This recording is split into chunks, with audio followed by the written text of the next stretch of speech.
everyone. Welcome back to the BB-Scho. As always, I'm your main host, Beebs. I'm here joined by my two regular co-hosts today. Jake is back, but Chen is here as well. We're going to dive into some Week 7 recap, Week 8 predictions, a little buy-sell hold, and just talk about the league as a whole before we get into the trade deadline, some moves we'd like to see. So before we dive into all that, how you guys doing today?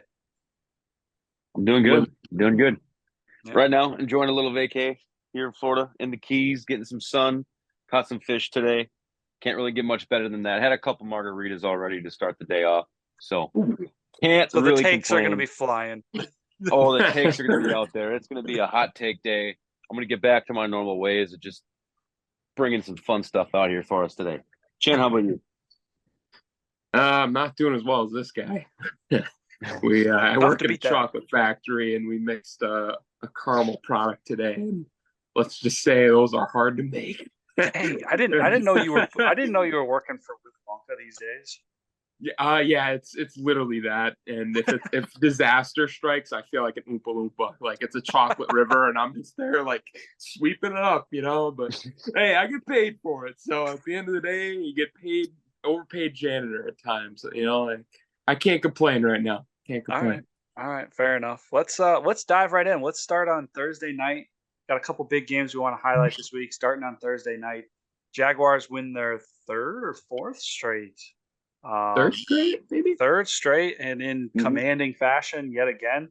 What are I know I was really high on them in the preseason, but where are you guys at right now on the Jaguars and the AFC powerhouse, conversation? I don't love what happened to the Colts on Sunday. I mean, they're kind of, I don't want to say out of the running, but I mean, the Jags are hot already, and they're in that Bengals category of like, they usually get hot towards the end of the year. So for this to already be happening, I think Jags are kind of locked in. It's the AFC South is theirs to lose, especially just the way the Titans are with injuries right now. And Texans look all right, but they're still young. They're not really in that conversation for me. Jake, what are your thoughts? Yeah, I think me buying stock in the Colts getting the division this year is really tanking. Although anything can happen, we got a lot of season left. But yeah, I think honestly the Jags right now, it's pretty much hard to say anything else. But the fact that they're a top 2-3 seed, I mean, it's right now it's looking like you have Chiefs, Ravens, Jaguars, and it's really not even close at this point. I mean, no one else really screams off the charts. I mean, the Browns are still there. I don't think they're going to get that one seed that I want them to, just because their offense is so inconsistent. Yeah, it's right now. I think if you're looking at the AFC, it's Jags, Chiefs, Ravens, Dolphins. I mean, it doesn't get much. Well, do you guys potentially foresee them coming out of the AFC, or like, do you think they can beat the Chiefs or the Bills or the Dolphins? Are they Super Bowl contenders? They beat contenders? the Bills this year, and they get close. That, in my opinion, I think on their best days, they could be a Super Bowl team. I mean, at top performance, you already have a Super Bowl winning coach.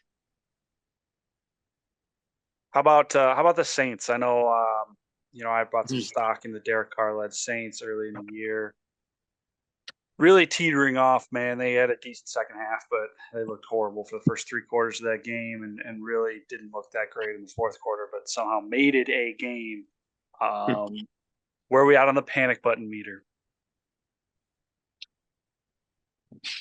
Man, I'm not usually one to say fire a coach and rebuild and start over again, but it's just not working for me over there in New Orleans. Ever since we got rid of Breeze and Sean Payton, it's not been the same. We got to kind of hit the restart button here. To me, it's just kind of the same old.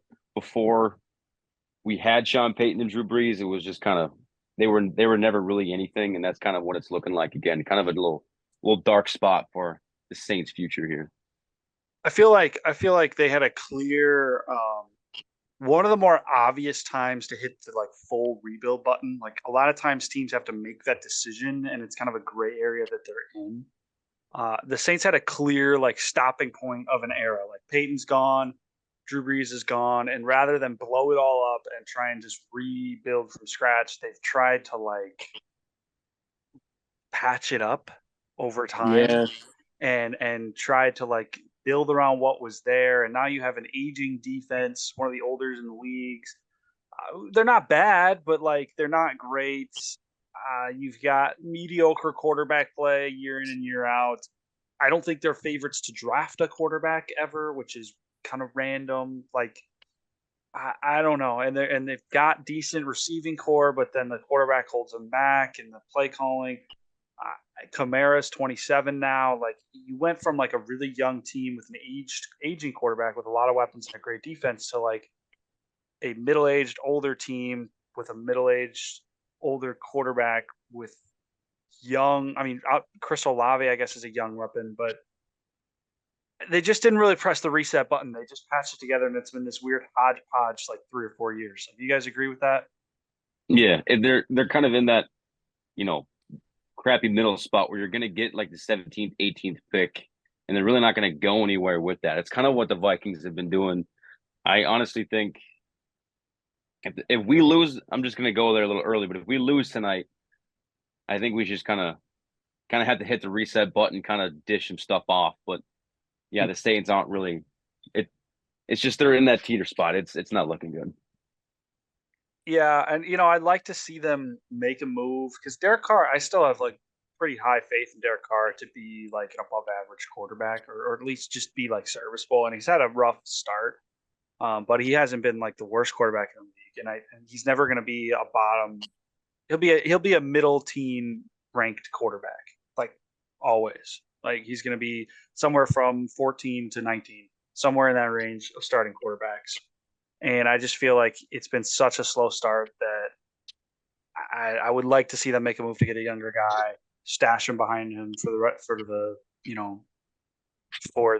of Derek Carr's contract or tenure there. Then go forward with him. Probably get rid of Taysom Hill's contract. Probably keep Kamara on a smaller deal if he wants big money. Don't pay him because he's 27, 28. I don't know how much is left on his deal. Build around Olave offensively, and then just restructure the defense entirely. Because even Marshawn Lattimore is getting up there in age. But, Chen, what are your thoughts?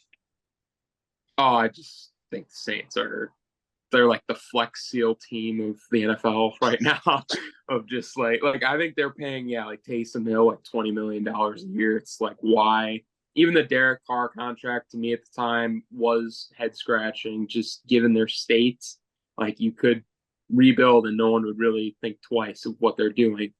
And I know this is more of a bigger, just not really game focused, but just overall NFL thing that I'm seeing kind of unfold. And I don't know if you guys would both agree with it, but I think the AFC is kind of like where the NBA has been with the Western Conference in a while, where like the AFC is just deeper. Like each division, it looks like they're all kind of up in the air. And the NFC, it's like Eagles, Niners are kind of like right here. And then you got some kind of whatever, but like, and then we got some more games to cover that might back up that theory a little bit more. But I was curious your guys' thoughts because it's like blindingly apparent to me this year. Like, It felt that way preseason, honestly. Like it literally, I remember sitting there looking at it. And I was like, man, there's like, and I had the Vikings fairly high on my, NFC rankings because I thought they would be better than the Lions. And I was like, well, there's nobody else there. Like they're going to be a 3 seed because they're going to win 12 games. That was my preseason prediction. Because there's nobody else. It's going to be Eagles, Niners, and who else? Because I don't believe in anybody else in the NFC. So I definitely agree. I think that I don't know how.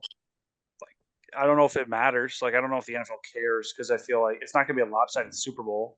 The Eagles and 49ers can hold their own against an AFC team, but it's true. I don't know. Yeah, we can move on. Talk about another game that was pretty big this week. Speaking of AFC powerhouses, we were sitting here last week talking about Patriots hitting rock bottom. And Jake of all people, you took the Patriots, right? No, I took the Bills just out of what was going on, but I had a shitty feeling the whole time that was not really feeling like this was going to be a good pick. I had a gut feeling, a gut-wrenching just grabbing at me where I should have just said, Bill, you're going to get your 300th win this week. You're going to prove everybody wrong. And he did. He did exactly what I expected him to do, but I didn't fully believe. Next time, I'm just going to take Bill every week. Yeah, I mean, the Patriots, I don't know if it's much so the Patriots played well or if it's just Josh Allen playing down to his competition week in and week out. He's been doing that all season. He plays really well against good teams, or he'll play horribly against just mediocre or crappy teams. And it's just been kind of his MO. I feel like just the last halfway through last season and all of this season so far. I mean, I feel like the Bills, when we're talking about these AFC powerhouses, aren't even being mentioned in that conversation right now just because of overall quarterback play. I mean, you have one of the best route runners and you're not getting them the ball as much as you should. And their run game is still confusing, or we're not really getting it going. And it's where I don't think we're running Josh Allen as much as we used to. So I have nothing really to say about the Patriots more than good job for Bill. He got the 300th win. He's 29 away from all time.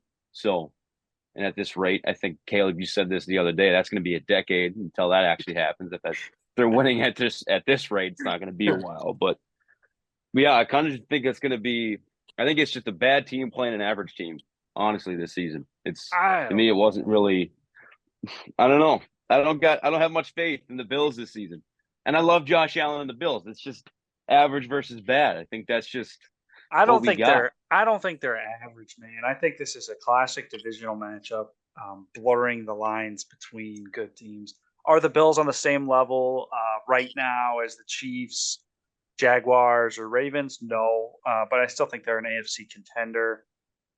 Josh Allen has not been running the ball as much this year because they've actually been fairly consistent with James Cook. And that has been something I've been asking them to do for a while. I think that they lost this game. It was a mental, I don't know how an NFL team does this, but I genuinely think they overlooked the Patriots. I think that's what happened. Josh Allen came out and absolutely laid an egg, threw a pick on the very first play from scrimmage, and it was 10-0 before they even knew what was going on. And that's just not a way to win NFL football games. They come all the way back and take the lead. It's not like they played horrible. They come all the way back, take the lead, and they just came back to bite them. The Patriots scored with 20 seconds left. My concerns, honestly, from this game, and Shen, I'm interested to see if you concur with this. This is more concerned with the Bills' defense. This is an offense, a Patriots offense that just got goose-egged, I'm pretty sure, 2 weeks in a row by mediocre defenses, and comes out against the Bills and scores 29 points. Mac Jones throws for 270, 2 touchdowns. They didn't turn the ball over once. I guess open question, but is the Bills defense not what we thought it was? Because this is embarrassing, in my opinion. That's my take. Yeah, no, it is.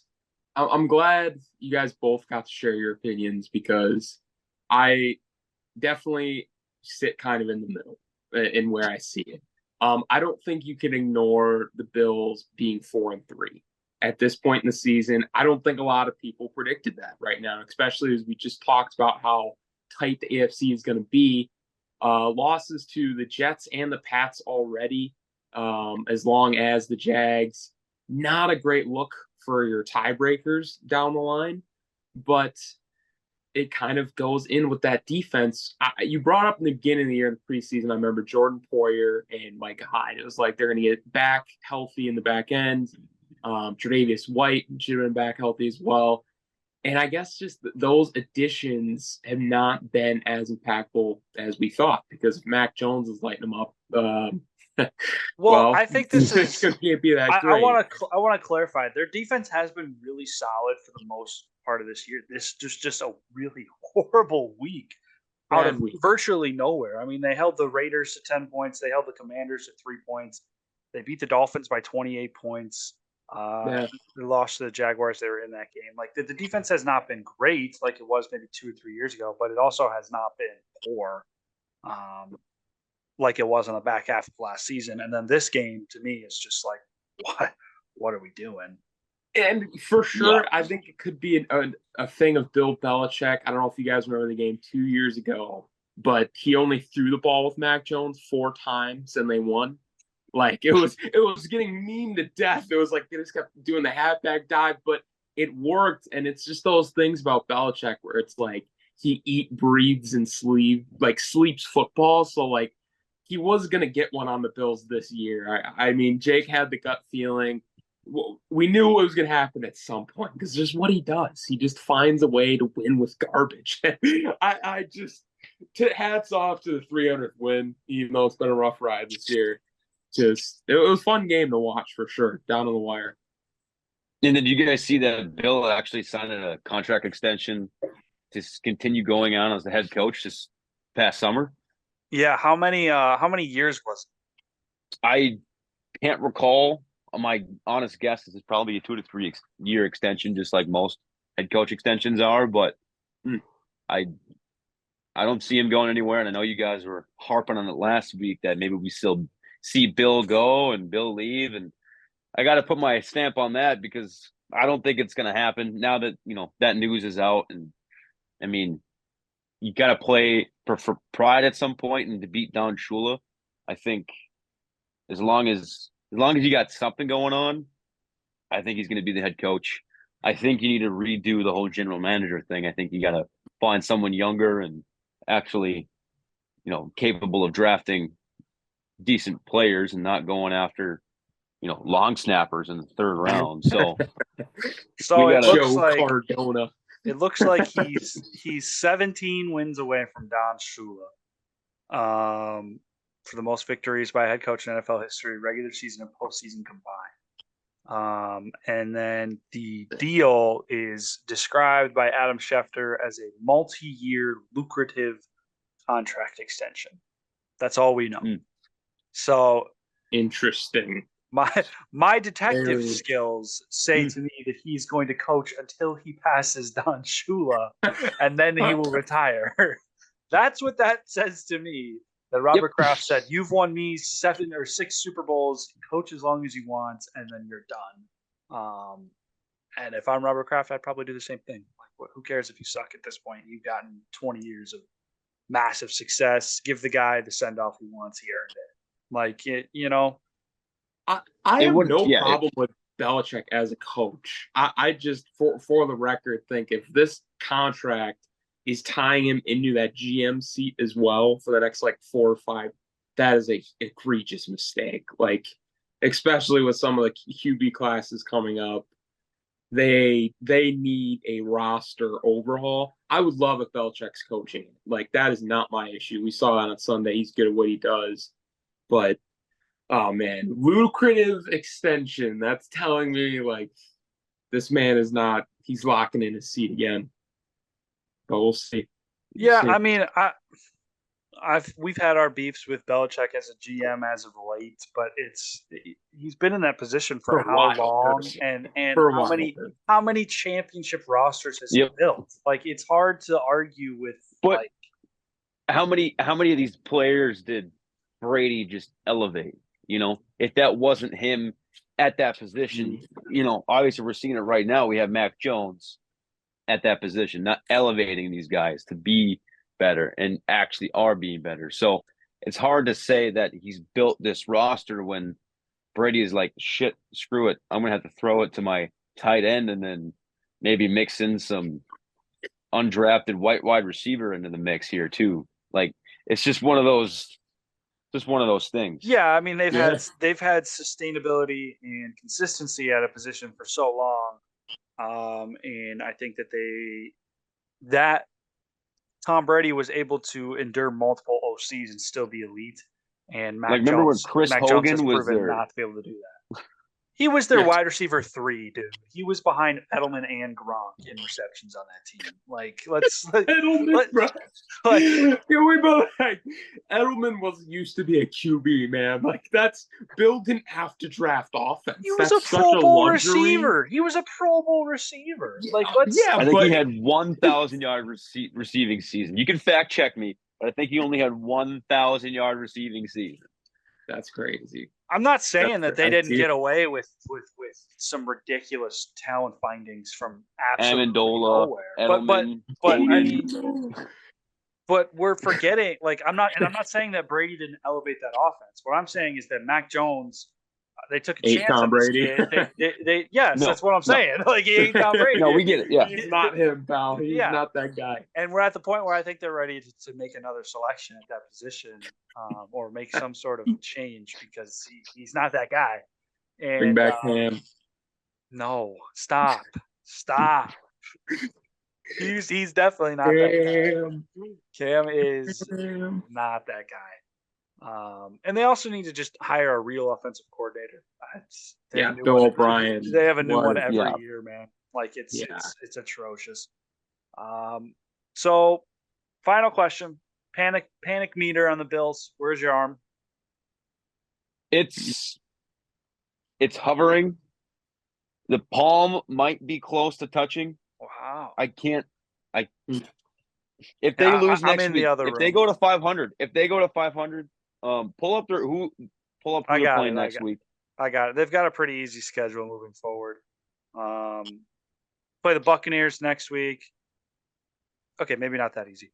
Bucks, Bengals, Broncos, Jets, Eagles, Chiefs are their next few.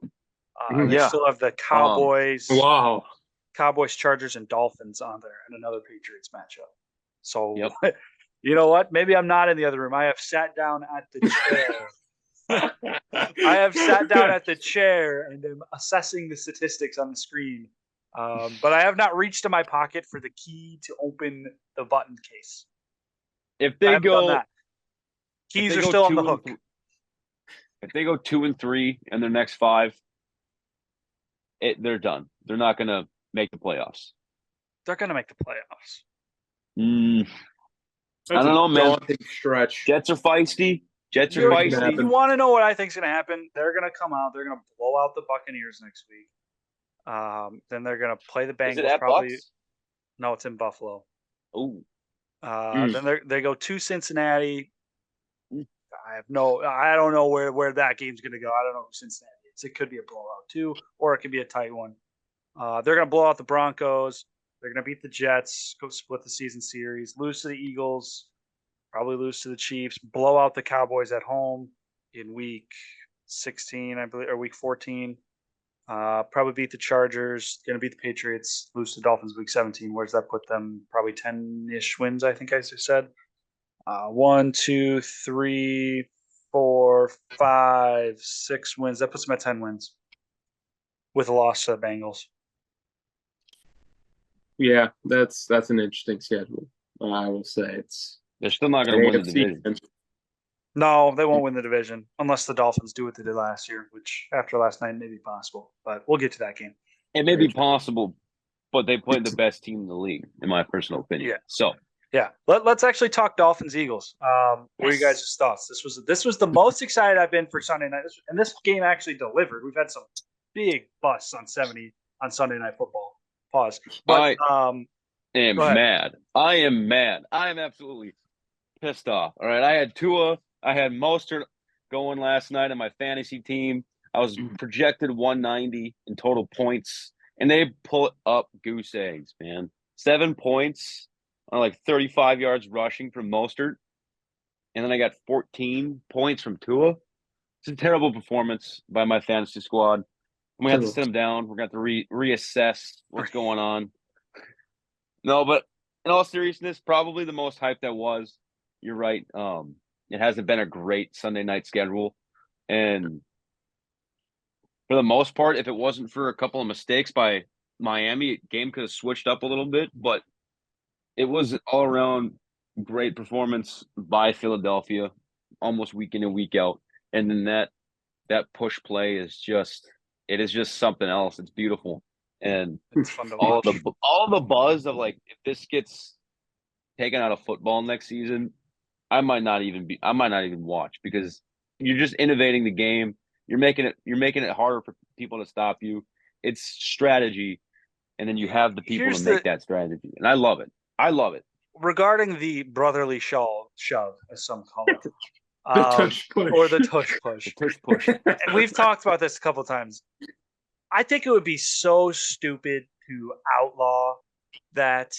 There's only one team that does it at such a high success rate, and that is. Hold on. I got to say this. We were doing some tush pushing against the Chiefs the other week, And we were actually I think we had like 4 or 5 successful 3rd and 1s just by QB sneaking the whole game. So I mean, it's what's Carolina's next? probably gonna, What's next, guys? Are we going to ban the halfback dive?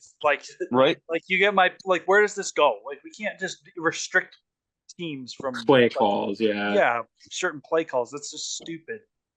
In the name of player safety, there's been like 1 injury ever on that play, and it was Right. like this week. Like I just the team has a Hall of Fame center and a quarterback who squats 600 pounds, and they've got AJ Brown and Dallas Goedert behind them. Like they pick up a yard every time, man. Like find an answer, find a stop if you're the defense. Don't let them get into 3rd and short. That's my response. Because other teams do it and it fails. Like and other teams with good quarterbacks do it and it fails. It comes down to Jason Kelsey. And if I was an Eagles fan or an Eagles, if that thing gets blocked or banned, I'm voicing my opinion very strongly. Like I am grabbing the pitchforks. I am grabbing the torches. And I am storming Roger Goodell's office. And what are you going to do? How do you regulate that? You can't just get rid of QB sneaks. Like that's I. Do they outlaw the formation, or like there's like a specific formation that they've set up? Like who knows? I guess if you take away the pushing aspect of it, then what happens if a running back is bounces a sweep outside on the goal line, and his pulling guard comes and just gives him the extra shove with the half yard. Oof, oh no, that's just call it back. It's just football. Yeah, it's I don't. And not to say that even if they didn't have the guys pushing him from behind, the Eagles would still run that play at a huge success rate if they just lined up in I form and the backs just stood there and watched. They would still get the first down, still get the yard very consistently. But back to the game. Chen, what are your thoughts on the Dolphins? I know we've definitely talked a ton about their offense being so explosive. This was a real defensive test. They were down a couple of offensive linemen, best pass rush in the NFL probably, or close to it. Your thoughts? 17 points, their lowest output of the season so far. Yeah, I just think the game script kind of got away from them, like you said, not having the healthy line, going against Philly, where I feel like whether as a coach you go into that game saying, hey, we got to feed Raheem, keep giving him the ball, keep that ground game going so that you don't get into this mode of just throwing every down and letting that pass rush get to you. And it inevitably happens every time. 31-17 will show you that. I still think Tyreek Hill is still on track to get his 2,000. He's still at 83 yards. And he's on pace actually for 2,300, I believe. Still, yeah. So they're gonna be fine. Like Jake said, the Philly's arguably the best team in the NFL right now.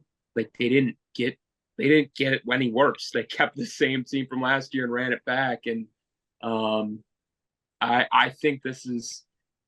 It would be hard to see a world where Philly's not in the Super Bowl. It's just really going to come down to the 49ers, I think, in my opinion. But even then, the Eagles have beaten them. So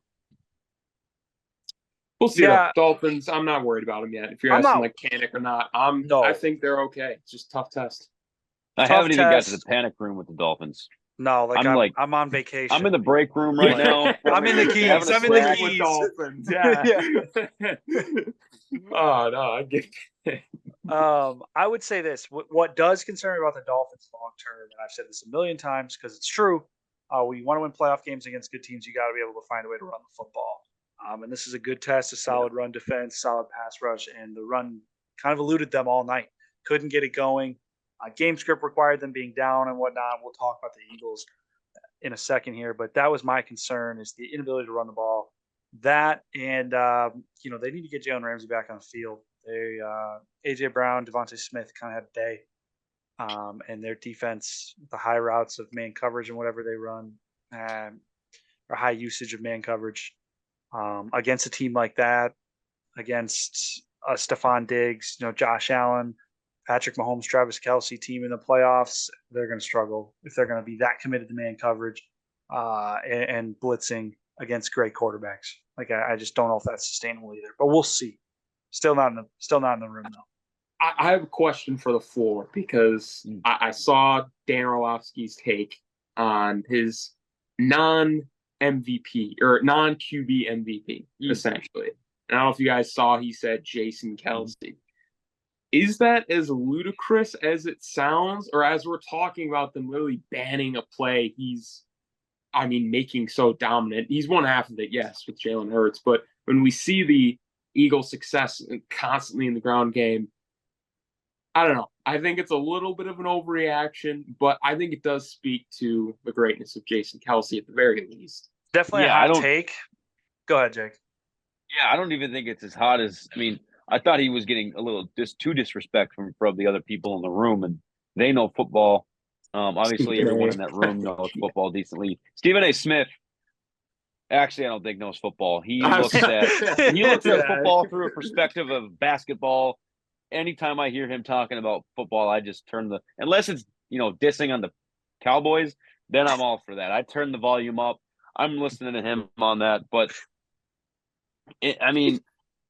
O-line love. I love it. I want more people to preach it. They do the dirty work. They get all the hate when things aren't going right on the offense. So this offensive line sucks, stuff like that. And, Trent Williams, look at that guy. Like, he's been that guy for that long.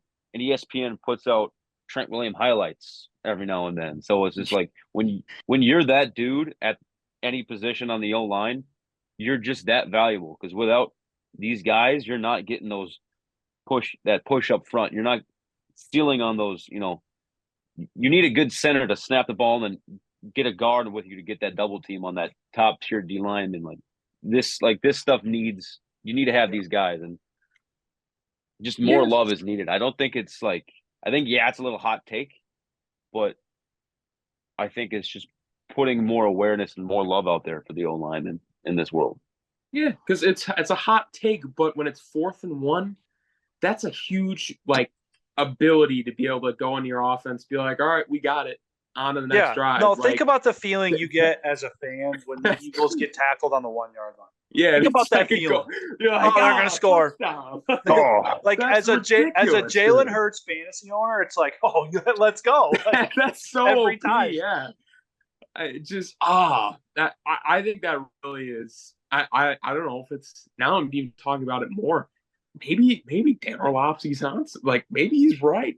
That is a game-changing moment to be able to just walk into the Super Bowl and be like, all right, any 3rd, 4th, and 1, we got it. We got it covered. That's an advantage. If Jason Kelce was playing this well, but at linebacker, if you just that's true. If you have look at 200 left tackles, he's if you have a Hall of Fame left tackle, that's like having a lockdown corner. Stuff like that. It's just more love and more appreciation for linemen is definitely needed. I don't know. That's just my whole thing. I was a defensive lineman back in the day, so it's just one of those things. I love the trenches. The trenches make me happy. You're not going to get any disagreement here. That's why the Eagles are sustaining success, because it's not just the offensive line that's so good for them.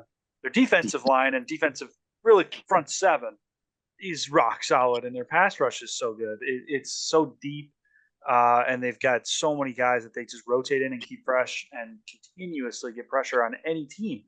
And that's what made them so great last year, and we saw that last night with guys.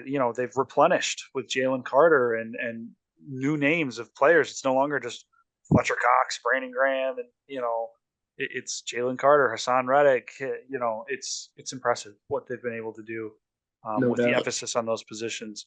And before we move on, I just want to reflect on the fact that we talked about Tyreek Hill being on pace for 2,300 yards.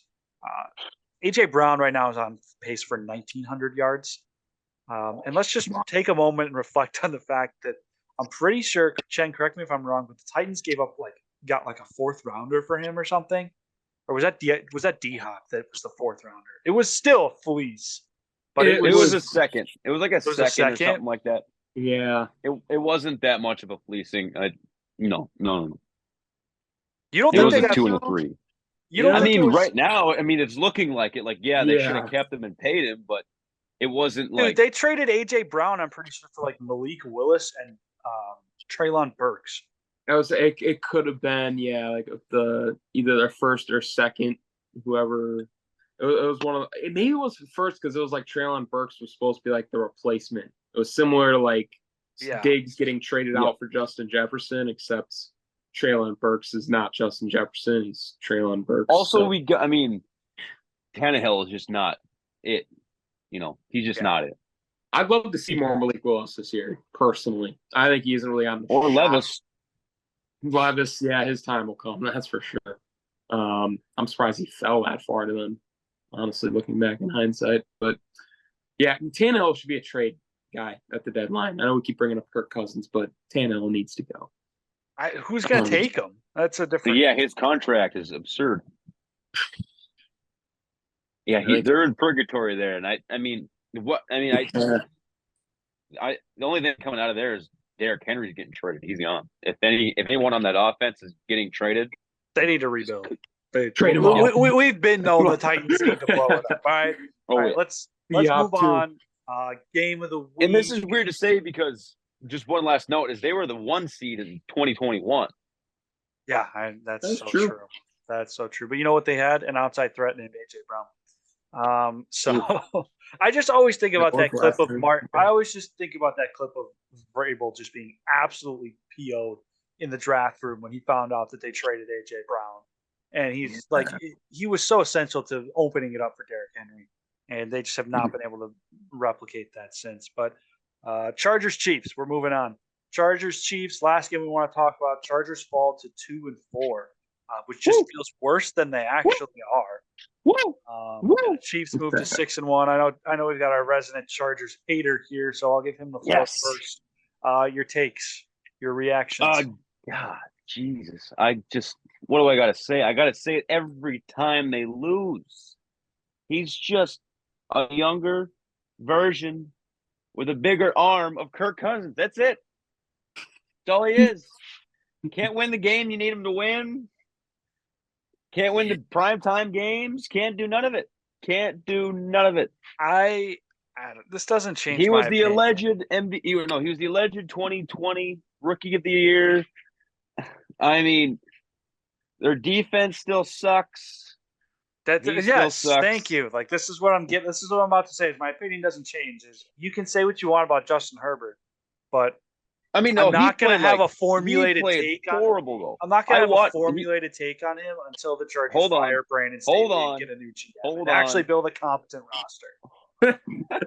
Like it's atrocious. That you get so chapped, man. Come on, this is just the Chargers year in and year out. It's not their coach. It's the franchise, man. It's the franchise. It is the same thing. I will give you that. They have Philip Rivers before. Yeah, they had these problems before. We would look differently upon Philip Rivers if he was literally anywhere else. But because if Philip Rivers was a Raven, he'd have 4 Super Bowls. Yeah, and I mean somebody clip that. Somebody clip that. The Jamal Lewis days like that. There's some merit to that. The thing you've done with Trent Dilfer and Joe Flacco, I could see a Philip Rivers arc. I mean, they went 14-2 and still blew it. Like it's saying like they just find a way. They had Joe LT, Flacco was Philip elite. Rivers. Joe Flacco Gates. was elite. Joe Flacco was elite for 4 games and then regressed to the mean. As they've been saying, he regressed back to the mean. Dude, the Joe Flacco elite takes are just like birthed the NFL internet era. I swear to God, like nobody used the internet to talk about the NFL until Joe Flacco in like the early 2010s. It was like, is he top 5? No. Why are we talking about this? What are we talking about? Oh man, wild! Luckiest Super Bowl run of all time. Chen, we've talked about this a couple times. I think I figured out one of those defensive coordinators that Julian Edelman and Travis Kelce were talking about on that podcast way back when they said, "Oh, I'm licking my chops every time we play them." Because every freaking time the Chiefs play the Chargers, I swear to God, Travis Kelce has a marquee game, and it's insane. Yeah. And then I watch the game. It's like, dude, they don't even have any other receivers this year. It's not like you're worried about Tyreek Hill beating you. But somehow Travis Kelce has 180 yards in the first half, and we're just acting like that's okay. Like it's oh man, it's only okay because because Taylor Swift was in attendance. You know. Don't. Oh, Hey, you know what? Swiftie. I'm the Swiftie in this group chat here. I'm the only one here who that's not probably something to be appreciates proud the of. music. I didn't say. I have nothing to say about the music. My problem is with the hey. media coverage of some fan in the stands. I don't like seeing her hugging and doing handshakes with Brittany Mahomes, who's a resident person that nobody likes. Like it just bothers me. Gosh, Mahomes, quarterback made me hate Brittany Mahomes 10 times more than I already did. That's so that was true. wild, dude. Oh man, I wish we'd have done a react. We should next season of quarterback. We want a reaction episode to just. We should do weekly episode reactions. Weekly reactions to quarterback. All right, I don't have anything to add to the Chiefs other than this: their offense has looked the whole year. They kind of faded in the second half, but Mahomes had 300 yards in the first half. This is the first game where Mahomes kind of looked like old Mahomes. They weren't running the ball like they have. He has not had a 400, 300-yard passing game all year, I don't think. They've been running the ball very well and getting their wins that way. We just talked about this and how I thought that was more sustainable for victory, and their defense looked great. But Patrick Mahomes again, Patrick Mahomes. Any other thoughts on the Chiefs? Nah. 6-1. No. Chiefs being Chiefs, Chargers being Chargers. That's for sure. Yeah. They just fire Brandon Staley, man. I've been saying it for 18 months now. I swear. Like it's atrocious. Just fire LA and move somewhere else. You know what? That's a different conversation. But yes, yeah, the worst home field advantage in football. All right, let's move on to buy, sell, hold. We've got I'll give the floor to Jake. I've given him the opportunity to make 3 purchases today, as compared to me and Chance 2, since he's been he's been behind the 8 ball. Hasn't made a purchase since September 18th. So Jake, the floor is yours. What do you got for us? What are we buying? What are we selling? Or what are we holding? All right. Well, I gotta buy in. The first thing I'm buying in right on that Mike McDaniel stock. It's just it was up. It might look down a little bit this week because of that. It ain't down. No. Eagles lost, but it's not down. Mike McDaniels is that dude. All season I've been thinking to myself, why did we not hire him? You know, I like Kevin O'Connell. He's a great guy. He's a great coach. I think some of his after this game script's out, some of his calls have been tough to watch, tough to digest, and I'm really loving it. So yeah, I'm buying right in wholeheartedly. I'm putting all the chips in. I'm going all in. Mike McDaniels at some point in his career, getting that Super Bowl, getting that Coach of the Year, and that might even be this season. So I'm putting my chips in. I love to see. I love to share the wealth with some of my takes. So much appreciated. Definitely agree. I have no further comments, Your Honor. Just that I bought it over like a month before you. So my profits will be bigger when it happens. Chen, anything new we're looking to buy this week? Last week you bought a little bit low stock in Cam Akers and Nick Sirianni having a 10-year tenure in Philly.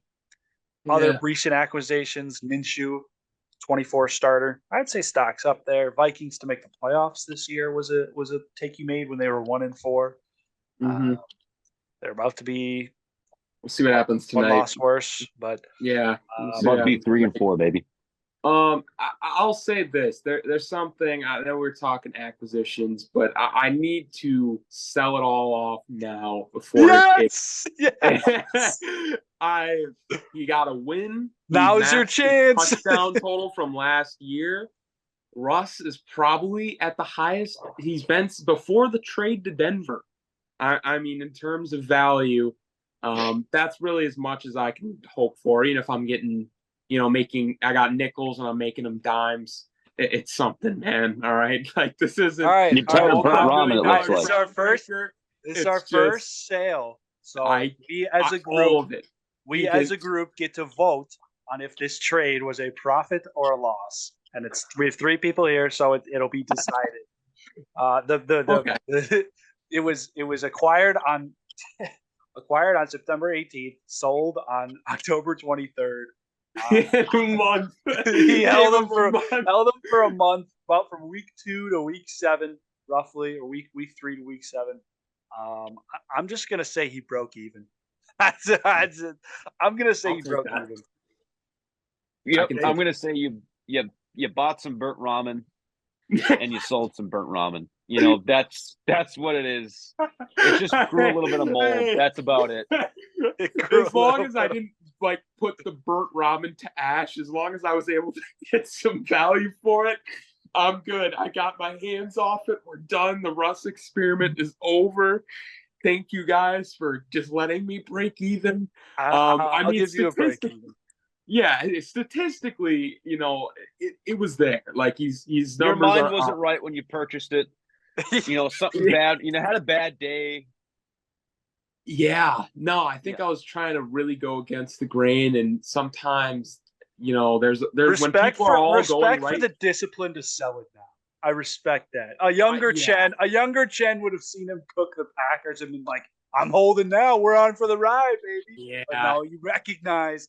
No, I have to, because I'll tell you, even during that time, I mean, they won. Yeah, I was not only not impressed, but I was just watching and I'm like, dude, this is just not Russell Wilson from Seattle. Like, not even a couple of years ago. He looks, when he's playing, there's like poise is really the word I like to use, when it's like, all right, that dude looks comfortable back there. Like Tyson Badgett looked comfortable on Sunday. Like, bro was cooking. Russell Wilson, even though he got the win, he just never looked comfortable. And we didn't even have Jair Alexander. Like, that should have been a game, like a get-right game, really, for Jerry Jeudy. Cortland Sutton's been all right, but those are two guys that Russ, I mean, to say he doesn't have weapons is Javonte Williams is there. It's just more, I think, product of the scheme and Russ himself. So yeah, I'm gonna sell off that probably the highest his value is gonna be this year, man. Yeah, I respect. So would you like to make an acquisition as well with your trade, or? I have an acquisition in mind, but you can come back to me. You can come back to me. I know that was a whole process, but yeah. I want to hear what you got. So this is a hot take, and you kind of Bring it up. We love it. One confidence. I'm just gonna, and the reasoning is that the price I don't think can be lower, and it's spiked a little bit, which has piqued my interest. Right, it's kind of a lotto play. I'm gonna buy stock in Tyson Badgett, man, and here's why: the price can't be lower. Right, I understand he had a great game. The price it theoretically could be lower, but the floor for his loss, like me taking a loss on this trade, is what he remains a backup quarterback for a couple of years. Like, I'm saying that he has done enough to earn like a re-signing from his rookie contract. He's going to be a serviceable backup at worst for the majority of his career. Like, and he's a Division II player. Like, he has shown some spark here where I'm going to make this purchase, probably hold it long term, and just take my small to medium gain here. And I think it's a lotto play, because the upside is huge, but the low side I don't think is very low. Like, you know what I'm saying? Like, so that's the logic there. One confidence. Your guys' thoughts? No, it's a good investment. It is. We'll see kind of just where it goes from here. Like, I mean, if he locks down that spot per se, and Justin Fields comes back and he's just kind of trade bait, that's going to be a really good purchase. But yeah, if he just kind of hangs around as like a guy and he's just a nice story for a game, essentially lost. But hey, you know what? That's why you get the one confidence, see where it goes. Maybe up it's two later. Could see myself getting some stock, because I did like what I saw from the kid. I mean, D2 just lighting it up, looking more poised than definitely Zach Wilson. I mean, I'll give him that. Justin Fields, like, he's getting the ball. He's 3 steps and it's out. Like, it was good, man. Fun to watch. And just a classic Josh McDaniels performance, but no further comments on that. The way I look at this is pink sheet penny stock. I don't want my hands on it. I don't need it. You sound like a sleazy salesman trying to pass off some stuff to get others to get into it. I don't like it. Not a fan. If I can segue, I'm going to put some money into my blue chip stock here. I'm going to invest long term into myself some Andy Reid. and Andy Reid having close within 10 games, if not more, overtime all-time wins over Bill Belichick. Putting in a long-term investment. He's 6 years younger than Bill, and he's got the makings of a dynasty right here, right now, and it already arguably is a dynasty. So I am putting in a free confidence that Andy Reid is either surpasses or is within 10 wins of Bill Belichick by the end of his career. That is a blue chip stock, man. I'll give you credit for that. Definitely. Okay. Yeah, I could see that. Yeah. You know what? I'm gonna piggyback off that a little bit. We've been trading ideas. I'm gonna buy stock in Andy Reid. You know what? I'm just gonna buy the same thing. I was gonna try and change a little bit. It's a good sell, yeah. That's a good pitch, man. I'll throw a little 2.5 on there. You know. You don't want to go 2.75? You know what? You can talk me into 2.75. I agree. I think that a lot of people, I've been saying this all year, where he's like farther in this all-time conversation than people realize, because he was in the conversation as greatest head coach to never win a Super Bowl. And now he's winning 2 and who knows how many more. So the only thing I think that could, throw this off is if he just retires early, which there were talks about that last year. But I don't know, man. I think that if Belichick's going to get all this attention for it, why leave a situation? He might retire with Travis Kelce, is what I might say, but he's going to. I don't know why. Kelce's got 3 or 4 years of elite productivity, in my opinion, anyways, left. So I'm all for it. I'm in. I'm purchased. It's written down. I love it. Perfect. And then I'm going to quickly roll in on my last third purchase here real quick. I don't expect – this is a penny chip stock. I talk some crap here. But what are we doing? What are we doing? This kid's throwing shade. He's got a – I'm throwing shade, but I'm going to put some – I'm betting on a Vikings roll here. I'm betting on we're going to win 6 of our next 8 games, and we're going to come back.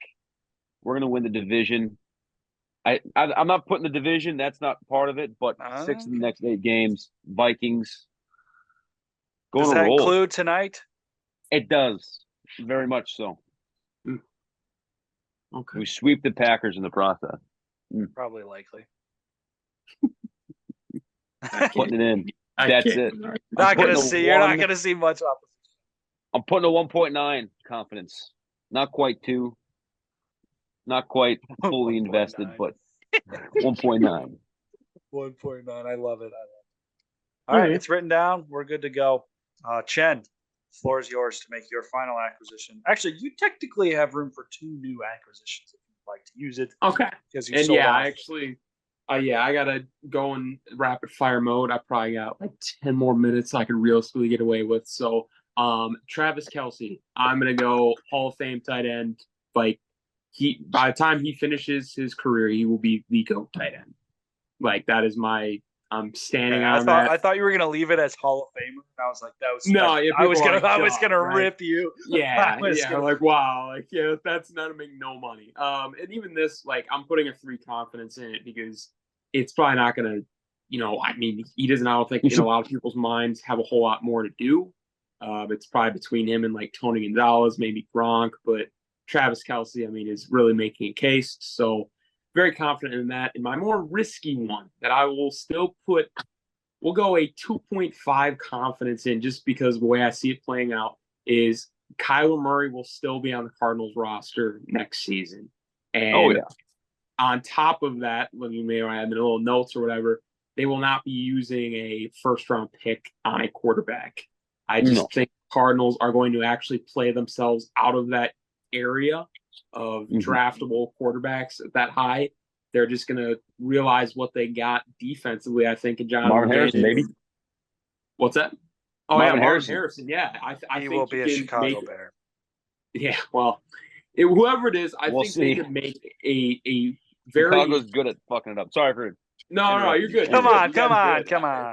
No, we need to we need to give the Cardinals there's no way they can keep making the same mistake. Like they move off Josh Rosen to go to Kyler Murray. Now you're gonna move off Kyler Murray. They need to just go the opposite direction. And I think this is finally the year they do it. So that's where I'm going, man. 2.5 confidence, and Kyler Murray will still be on that roster. Because a lot of people are saying no right now, but I think there's a reason he's coming back early. I agree. When they hired a new coach, I felt like the messaging was that they were riding with Murray. Yeah. And this is the perfect time to purchase that because the confidence in doing that is the lowest it's been, and they would have already made a move, in my opinion, if they were going to. Yeah. And then I think next season, last time I looked at the cap sheet, he's due $60 million against the cap. So it's they can't. A lot of dead money. Yeah. You can't move on. You can't move on, and you're just gonna have to pay him, and you're gonna be screwed. So it's. I don't think that Kyler is. I don't think that Kyler is as bad as people are making him out to be. Like I really think that last year was like this Cliff Kingsbury disaster. Cliff Kingsbury was I was yelling from the fences again to have him fired, but I think in a good system like Kyler can thrive. He has thrived. Like he's been a solid NFL starter. Yeah, last year was just the floor. Definitely a real NFL system. Yeah, yeah, dude. All right, let's move on. Any further closing thoughts for buy, sell, hold? We're getting close to capping out our portfolios. We'll have that discussion this week. Jake is not close, but me and Chen are. And we'll have that discussion this week, and we'll things will start to get really interesting as we continue to sell, trade, vote on wins and losses, and start to build a transaction history. But any closing thoughts, takes, defenses before we move on to Week 8 predictions? No, sir. Yeah, let's get in these picks, man. All right. Get them rolling. Let's get it going. We're starting off on Thursday Night Football. Buccaneers are going into Buffalo. I'll go first. I'm going to take Buffalo. Like I said, I'm not in the room on the panic button. I know Jake is. Jake? It's tough because I think Tampa actually has more fight, and they're more of a competition than what people think. And I think the defense of Tampa has an opportunity to make some things happen. It is technically an upset. I don't think it is. I think it's more an even game than people realize. I'm taking Tampa. I'm taking Tampa. Yeah. All right. I got those. All right. I'm on Buffalo. Before we move on, I forgot to recap our Week 7 picks. As of right now, I am 8-4. Chen is 6-5. Jake is 5-7. 5-7 going in before Monday Night Football. Me and Chen both have the 49ers, and Jake has the Vikings tonight. And overall on the year, that puts us. Jake, I don't have your number set up yet. I had an issue with the spreadsheet. I'm 30 as of right now. I'm 34, 24-1, and my tie is because I missed that Bears Thursday Night Football game, so I'm just chalking it up as a tie. Okay. 34 and 20. Oh, you missed the first few weeks. That's why. In 2 weeks. Yep. You missed 2 weeks. So I'm 64. I'm 64 and 41, and Chen is 57 and 48 on the year. So technically, all right, yeah. So if I add my this week, I'm 39 and 31-1. Yep. All right. So that's where we're at on the year. I'm starting to. My revenge tour is it's touring, man. But from that Super Bowl loss. But all right, Jets at Giants. Sunday slate. Jets going into New York. Giants coming off of a solid victory. Let's go. I had them winning last week. I was the only one that picked them against the commies. But what are you guys at? Taking Jets, baby. Jets as well. Giants got to win, but not confident still. I'm taking the Giants, man. I'm taking the Giants, man. The Jets are, logic says to take the Jets in this game, but Tyrod is Tyroding, man. I'm taking the Giants. Almost beat the Bills, man. They almost beat the Bills with Tyrod Taylor. Then they came out, had a dominant victory against the Commanders. I say we keep it rolling, even if Danny Dimes is healthy. Why? If it ain't broke, don't fix it. So That's true. That takes us to Jaguars at Steelers. I'm interested to see where you're at on this, Chen, because the Steelers are actually showing some promise through your preseason predictions as of late. Where you at? Yeah, I love what they're doing, but this is a classic Steelers loss. They like to hover around 500, and I think Jags are too good of a team for them to actually beat. As high as I am on them this year, they're kind of like the Jags last year. Like they're trying to find really who they are as a team, especially as an offense. All right, I'm gonna roll with the Jaguars too. They're kind of on my don't pick against list unless it's a really good opponent right now. Yep. But Jaguars. Yep. Oh yeah. Jaguars across the board. Eagles at Commanders. I don't pick against the Eagles. Simply gonna go Eagles. Yeah. All right. Upset of the week, Commanders, because they did it last year, and yeah, it's a division. So all right. Okay. All right. You know what? That's not a bad take. The Commanders do have an upset history. Apparently, I didn't know, but Desmond Ridder had never lost at home and since like college, and they ended that streak for him. Rams at Cowboys. Ooh. I'm gonna take the Cowboys here. Yeah. As the Rams coming off a loss to the Steelers, they're good, but I don't know. I think Donald's going to get in the face of Dak, and he's going to pull a whole Dak game and throw 3 picks, and it's going to suck. I don't like the Cowboys. I'm taking the Rams. I could be talked into that, but Chen? Yeah, he just talked me into it. I'm going with the Rams. All right, that'll cause me to stay with the Cowboys. Yeah, so I'll go against the green. How Dak's been playing, I'm not taking him. I refuse. All right, so this pick is subject to change because it's a Monday Night Football game. It involves a Monday Night Football team, but Vikings going into Lambeau Field. Chen, I know who you're picking. Jake, I know who you're picking. Right now, I've written down the Vikings, but depending on how tonight goes, that is subject to change. Remember, the Packers have had their most success, I believe, when I pick against them. So I might be going back to that rule. But Falcons going against the Titans. This one's tough for me. I think I'm going to roll Falcons. Solid victory. I didn't see them winning this week. They seem to be opening up the pass game. Ritter's had a couple of decent games in a row. Pitts is actually like on the field now. I don't know what was going on with BB-Scho, but they got out of the game with the win. So I'll go Falcons. Oh, yeah. I'm Falcons here. Yeah, I'll second that as well. The Falcons actually have like a sneaky good defense. Like, I don't know if people really even know. I don't even know who's on their defense, which is the problem. Like, they're meshing it together right now. It's good. Yeah. So, I got Falcons all the way. Patriots at Dolphins. Any opposition? Dolphins. All right. Yeah, Dolphins. The Bill bait, but no, I'm not taking the Bill bait there. I'm taking the young Bill bait. That's Mike McDaniel, baby. Okay. We're rolling on our way to a Super Bowl and a Coach of the Year. We're cashing that for big money. Love it. Saints going into Indianapolis. This one's tough. Where are you guys at? Say it again. Saints in Indianapolis. Indy. Oh, I gotta go Indy. Yeah, Minshew mania. No other analysis to it. I think I'm going to take Indy as well. They're off the Saints offense. You know what? No, I talked myself into it. I'll take the Saints to go against the grain. Indy's my first choice, but the Saints offense looked decent in that second half, and if I don't know, the Colts are not good at closing games right now, so. Not good at closing games. That Browns game was a little. No, I agree, but the game, yeah, they didn't close it, regardless of what happened with the refs. Like that's Texans at Panthers. Don't pick the Panthers Texans. ever. I'm taking Texans. I actually really like them right now. Anybody opposing? Nope. I'm taking the Texans, but I'm also taking Adam Thielen to have another 25-point fantasy game. All right, Browns going into Seattle. I'm going to roll with the Browns. I usually don't pick against Seattle at home, but the Browns defense is really good. And Seattle is just not quite as efficient on offense as they were last year. Yeah, that same exact feeling. Like Browns, just because of Seattle's been lackluster. I want to pick against them, but as the 12th man does reign strong.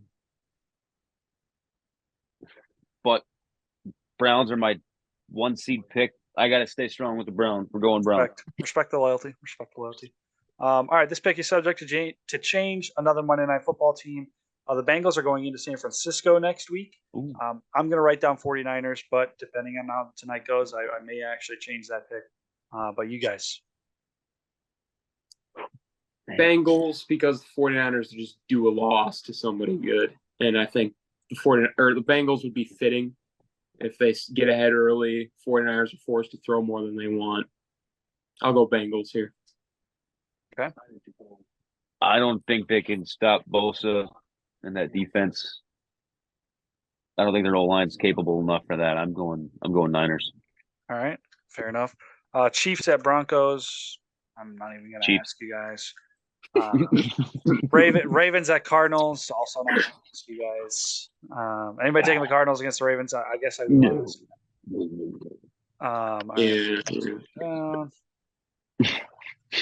Everybody's going Ravens. Yeah. Chargers, Bears, Sunday Night Football.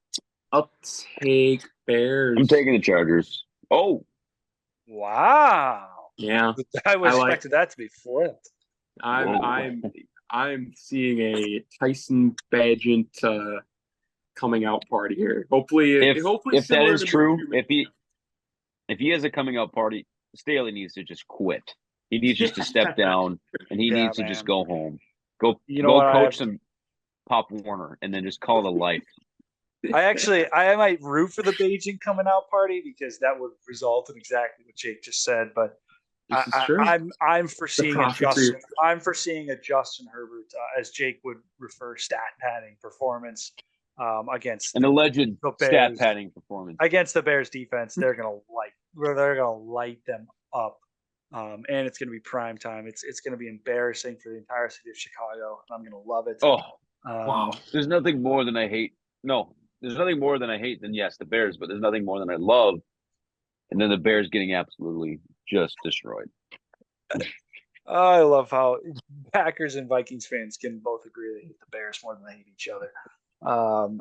It's Monday Night Football. I think there's a mutual respect here between us. And there's just a mutual disgust with the rest of them. Okay. And then there's a mutual feel bad empathy, for the Lions. Empathy towards the Lions, and I'm happy for them. They're finally doing well. But when I play against them on Sunday, I hate them. Yes. All right, that takes us to Raiders Lions on Monday Night Football. I've already written down Lions for everybody. If anybody wants to take the Josh McDaniels bait, they can be my guest. Can't take the bait. Can't take it. All right. I'd rather go get some of that burnt ramen back from Chin. Still selling it, man. It's still on the market. Anyone who wants it. Still looking for a buyer. I just posted it for auction. Oh man. It only takes one. All right, that concludes our episode. As always, thanks for listening, guys. We got week 8 predictions. Full slate next week. Excited for Red Zone. Going to be fun. Get the Octo Box back in action. Be sure to check us out on TikTok. Follow us on Twitter. We're going to start pumping more content out to you guys now that I've settled into my move. And we'll be back next week on Monday. So thanks for listening. Catch you next week. Yes, sir. Take care. We're out.